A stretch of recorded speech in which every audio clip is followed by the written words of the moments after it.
bilang business owner, alam mo ba kung magkano yung average sales mo daily?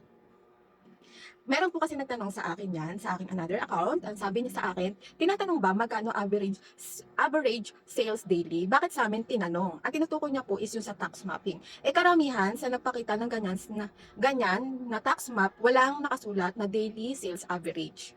Yan. 'Di ba? Yun yung problema kasi syempre, ikaw bilang business owner dapat alam mo kung magkano yung daily average mo o yung stable na kita mo sa araw-araw. Bakit? Kasi may books of account ka. Meron kang cash receipt journal. 'Di ba? So, doon sa journal na 'yon, makikita mo kung magkano talaga yung consistent mong kinikita sa araw-araw, sa weekly at sa monthly. That is why it's very important na daily track kayo, na magkaroon kayo ng daily sales report. Bakit? Kasi dito nyo malalaman, no, kung magkano yung inyong today's total revenue, kung ano yung mga issue na mai-encounter nyo ngayon, no? Pwede kayong yung malaman dito, magkakaroon kayo ng clarity sino yung mga regular na customer ninyo.